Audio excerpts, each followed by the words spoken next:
कुछ सेकंड्स तक गले लगने के बाद ही अनन्या को एहसास हुआ कि वो अभी भी शादीशुदा है और उसे तब तक किसी दूसरे आदमी के करीब नहीं आना चाहिए जब तक उसका डाइवोर्स ना हो जाए। इसीलिए वो धीरे से एक स्माइल के साथ पीछे हट गई। चिराग उसे फिर से नीचे बैठाकर उसके लिए ड्रिंक बनाने लगा। दूसरी ओर चाहत और अभिनव सिनेमा हॉल से बाहर निकल आए थे।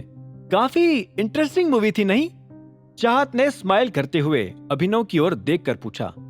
हाँ, मुझे ऑनेस्टली लगा नहीं था कि आज भी सिनेमा में इतनी अच्छी मूवीज आती है। यह सुनते ही चाहत थोड़ी हैरान हो गई और पूछने लगी, आज भी मतलब? तुम आखिरी बार सिनेमा कब गए थे?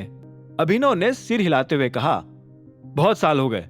जब से कॉलेज और फिर ये डिलीवरी की नौकरी लगी तब से ही मूवी का ट्रेलर देखने तक का टाइम नहीं मिल रहा था। उसकी बात सुनकर चाहत ने सिर हिलाते हुए कहा, फिर तो तुम्हें यहाँ आते रहना चाहिए मूवीज देखने। हाँ, पर अभी भी कौन सा टाइम मिल जाता है। फिर अभिनव ने अपनी घड़ी में टाइम देखते हुए कहा, ओह काफी लेट हो गया है, अब तुम्हें घर निकल जाना चाहिए। चाहत ने सिर हिलाया और कहा, ठीक है चलो, तुम्हें भी तुम्हारी प्यारी बीवी के घर पर छोड़ देती हूँ। अभिनव ने एक और बार अपनी घड़ी पर नजर डाली और फिर थोड़ा हिचकिचाते हुए कहा, नहीं, वो मुझे यहाँ पर 11 बजे तक रहना है। तो 11 बजे तक? मगर क्यों? चाहत ने भौहें ऊपर करके पूछा। वो एक्चुअली एक क्लाइंट के साथ मीटिंग। अभिनव ने आह भरी। उससे बहाना पूरा नहीं हो पाया, इसीलिए उसने फिर सच ही बोल दिया। हरदेव सिंह आज मुझे और अनन्या को बाहर घूमने भेजना चाहते थे। ये मूवी टिकट्स भी उन्होंने ही दी थी, लेकिन अनन्या के ऑलरेडी चिराग के साथ प्लान्स थे तो वो चली गई। अब मुझे भी 11 बजे तक बाहर ही रहना है ताकि हरदेव को यह ना लगे कि मैं अनन्या को छोड़कर जल्दी घर आ गया। अभिनव की एक सांस में पूरी बात सुनते ही चाहत एक पल के लिए सोचने लगी। सोचने के बाद उसने कहा, अगर ऐसी बात है तो चलो थोड़ा और टाइम पास करने चलते हैं, किसी क्लब या पब में। चाहत के चेहरे पर एक्साइटमेंट देखकर अभिनव को थोड़ा अजीब लगा। पर क्यों?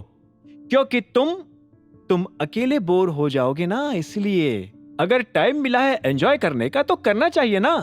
अगर कुछ नहीं करोगे तो नींद आने लगेगी, पता चला फुटपाथ पर ही सो गए तो। चाहत ने हंसते हुए कहा, पर अभिनव के हाव भाव अभी भी सीरियस थे। तुम क्यों इस बात को लेकर इतना परेशान हो रही हो? अभिनव का सवाल सुनकर चाहत ने आह भरी और कहा, क्योंकि मैं तुम्हारी वाइफ की दोस्त हूं।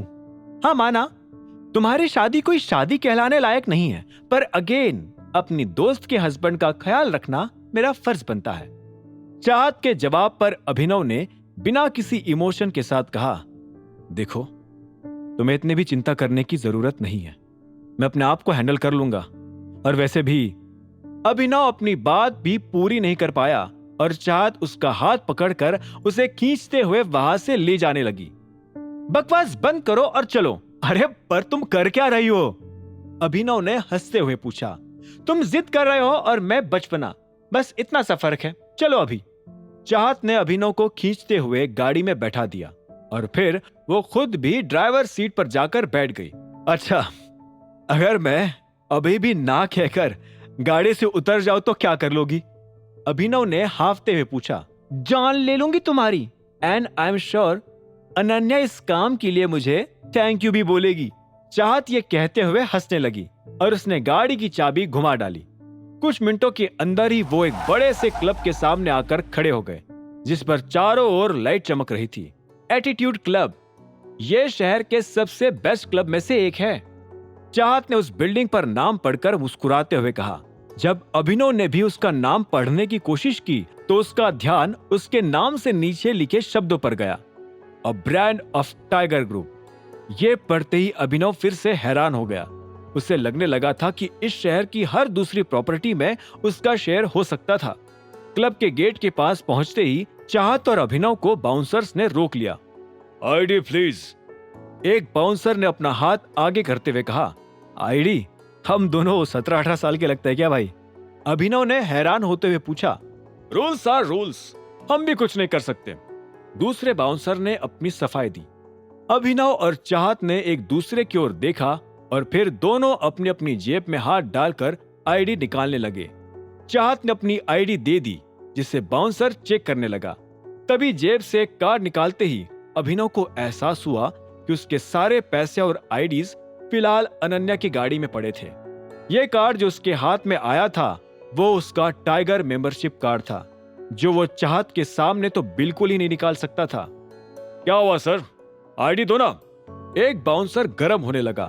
अभिनव अब यही सोचने लगा था कि वो उस क्लब के अंदर कैसे घुसेगा। आगे की कहानी जानने के लिए देखें अगला एपिसोड सिर्फ पॉकेट एफएम के यूट्यूब चैनल पर, और द रिटर्न ऑफ टाइगर के सारे एपिसोड्स को सुनने के लिए डिस्क्रिप्शन में दी लिंक से डाउनलोड करें पॉकेट एफएम ऐप।